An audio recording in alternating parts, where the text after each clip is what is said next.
Assalamualaikum, apa kabar teman-teman semua? Semoga sehat selalu ya. Nah, pada video kali ini teman-teman, gua mau jawab pertanyaan yang ada di kolom komentar YouTube nih teman-teman. Ya, jadi siapa tahu ini jadi pertanyaan teman-teman semua. Ya, oh ya, sebelumnya gue mau ngucapin banyak terima kasih buat teman-teman semua yang udah selalu bantu support channel ini dengan cara like, komen, dan subscribe.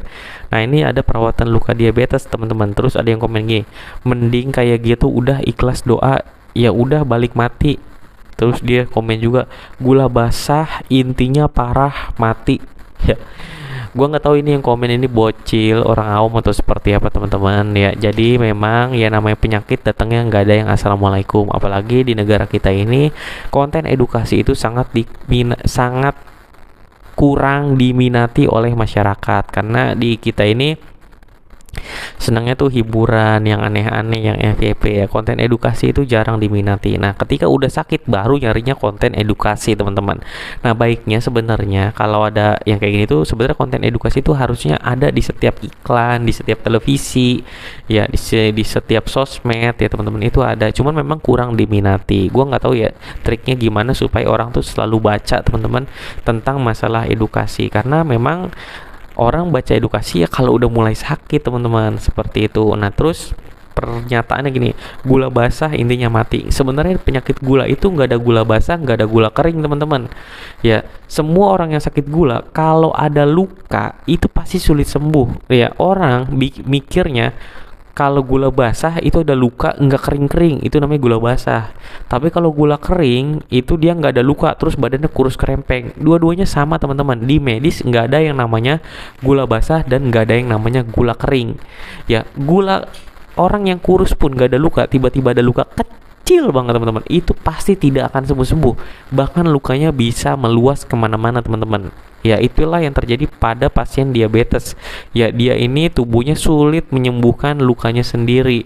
Nah, normalnya kalau pada orang-orang yang normal tidak mengalami diabetes teman-teman, nah ini tuh lukanya akan sembuh dengan sendirinya, ya dengan waktu yang memang sesuai dengan masa inflamasi dan sesuai teori lah kasar ya.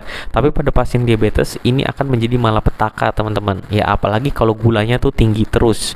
Ya, gulanya tinggi terus tapi dirawat dengan baik dan benar dengan modern dressing sama aja teman-teman. Ya, yang harus diatasi dulu itu adalah masalah utamanya.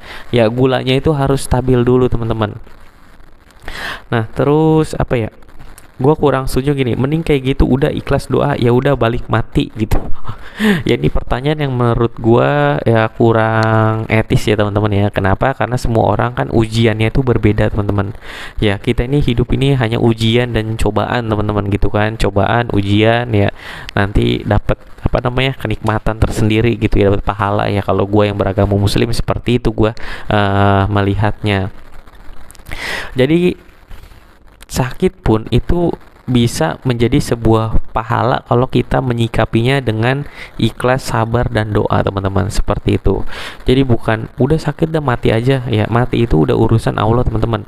Ya, sesakit kronis apapun kita, kalau belum waktunya meninggal ya kita nggak akan meninggal teman-teman. Misal sakit diabetes nih, ya sakit aja nggak bisa ngapa-ngapain di atas tempat tidur. Gue pernah ketemu pasien yang memang udah menurut gue udah nggak layak hidup ya. Gue sampai merinding pas ngeliatnya teman-teman, waktu itu di Kubitus ya. Gue sampai merinding ngelihatnya, itu kok masih hidup gitu teman-teman. Maksudnya makan juga udah ya, mata udah berak di situ, kencing di situ, keluarganya juga udah gimana ya, udah pasrah gitu teman-teman ya. Dia itu gue rawat tuh bertahan hampir setahun teman-teman. Gue kaget juga ya, baru meninggal. Padahal ya udah gitu-gitu aja teman-teman. Ya, hidup segan mati pun enggan gitu teman-teman. Jadi intinya umur itu nggak ada yang tahu ya. Jadi jangan bilang udah kalau kayak gitu mah mati aja. Enggak teman-teman. Ya, kita pun orang yang misal keluarga kita sakit nih, ibaratnya kita udah ikhlas, ya kita harus tetap rawat teman-teman, karena itu akan menjadi ladang pahala buat kita teman-teman. Bukan dia mah mati aja nggak usah diurusin biar cepat mati. Nggak kayak gitu teman-teman. Kita itu bukan Tuhan teman-teman. Ya, biarkan itu menjadi rahasia ilahi ya, karena umur hanya Allah yang atur teman-teman. Barangkali dia dibikin sakit untuk ujian buat kita menjaga orang sakit itu seperti apa. Ya, jadi ujian itu ternyata bukan buat yang sakit, justru buat kita yang merawat orang sakit. Jadi saran gue, semangat terus buat teman-teman semua, buat yang sedang merawat orang sakit, buat yang sakit pun tetap semangat, tetap sabar ya, tetap berusaha demi kesembuhan yang berdoa. Sekian videonya kali ini dari gua, sampai ketemu lagi di video selanjutnya. Wassalamualaikum warahmatullahi wabarakatuh.